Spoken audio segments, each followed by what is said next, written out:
Is this here the craziest Golf ever built? This one here is...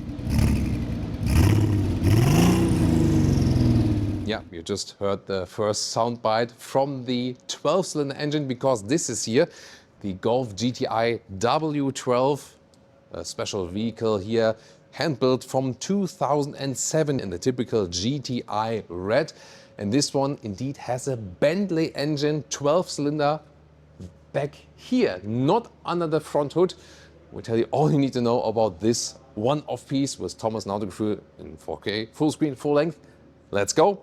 You have the Golf 5 face, of course, in the front with the GTI, spectacular look for sure. 19-inch wheels, mixed wheels. You have the alloy size, it's the same, both 19 in the front and in the rear, but in the rear you have 295 millimeter tires, so they are extremely wide.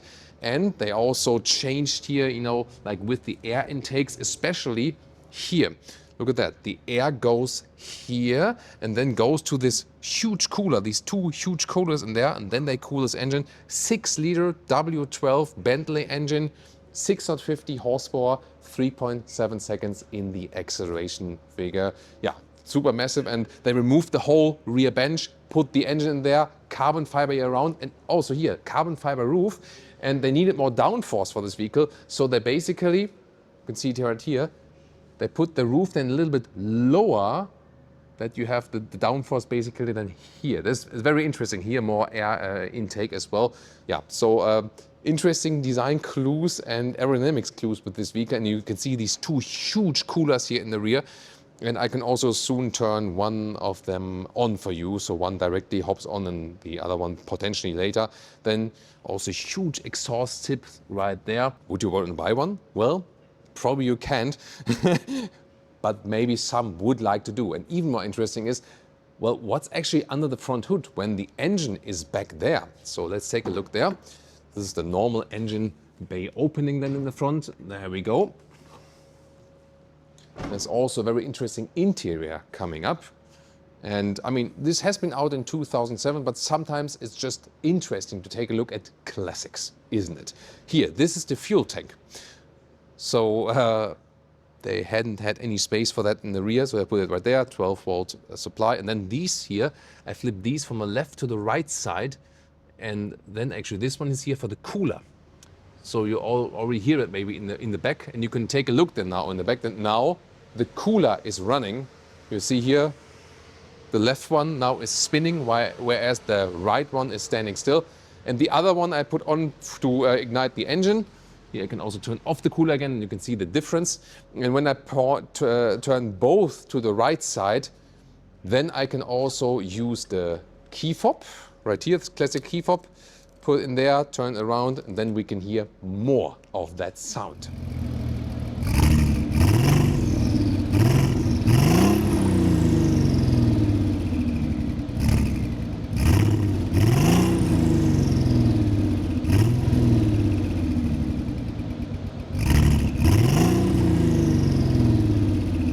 Top speed is 325 kilometers an hour or 202 miles per hour. And of course, you've seen the chassis is wider and lower, but the interior also has some unique features for sure.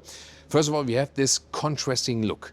White, black, red, and a lot of microfiber is used here on these bucket sport seats. So impressive look for sure. Let's maybe give you a little bit more light as well. Inside of the doors, well, top part is rather hard packed, and here microfiber inside, once again high gloss white. We see a lot of high gloss black in cars nowadays. This one here, high gloss white then in this case. And let me hop to the driver's seat. I can explain even more to you. So there we go. Let's also see if there's more, if there's actually, well, they are actually surprisingly not uncomfortable. That's interesting. Here, fire extinguisher. Oh, it even has like a unique fire extinguisher where it has like W12 650 horsepower. The Feuerlöscher, the F is a little bit gone, but listen and repeat, Feuerlöscher. That is the fire extinguisher, the German lesson for today. You also have some microfiber here at the steering wheel. It's surprisingly thin for nowadays comparison. So like a modern GDI has a thicker steering wheel. Even microfiber here on the airbag cover, which is no airbag at all, I would say so. And they have more interesting design clues. Yeah, this used to be the screen. Look at that, how small the screens were. Some manual elements in the lower part here for the climate, for example. And then here we have these airplane-inspired flip switches. You can then unlock them right here. And this then, for example, here for the hazard lights and so on, ESP, ASR. Listen to that, bang. Bang. So this is pretty cool. And also inspired here these manual gauges from the Golf 1. This is also where they took inspiration from, of course, classic manual gauges as well. Even more microfiber also here, by the way, for example. So they really paid a lot of attention to detail, some contrast stitching here. And look at that, this red GTI accentuation here kind of like splits the interior. And this is also done with microfiber here and there. Manual handbrake, of course, to go some goon riding and so on. The only thing I'm missing here is they could have used also the microfiber on the dashboard. That's where I originally came from racing, because when you have microfiber on the dashboard, there are less reflections in the windscreen. That's why microfiber is also this racing material, and of course also lighter than animal skin leather, for example. And so yeah, really lovely this interior, and really makes you want to drive this car again. Yeah, this time it's of course, as I said, a one-off. The engine is, by the way, completely cut off from the front cabin. You can see it right here. This is also like a plexiglass layer. Is it actually could also be real glass? I'm not exactly sure. And you can take a look at all the carbon fiber here surrounding that engine and so on. It's such a strange feeling when you have a Golf and there's an engine behind you, actually. Yeah, what do you say about that? These seat belts, by the way, also some contrast stitches contrast colors, sorry. Here in red outside, contrast stitching. We have, for example, here and again on the handbrake and also on the shifting lever. This also came directly with an automatic transmission. The nowadays GTI automatic transmissions are, of course, way quicker in that case. The dual clutch, of course, that they use nowadays. By the way, here still have enough headroom left, so that's actually no problem.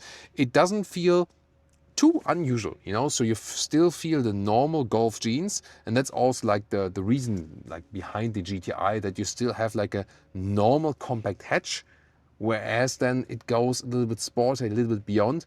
And then especially because they used to do these special Golf fan meetings and so on, we've also been to some of these, and then they made these concept cars to show off like, hey, that's what we can do. We want to have more fun. We do something extreme and so on. In this case, then the W12, which is probably one of the most popular Golf concepts ever done then.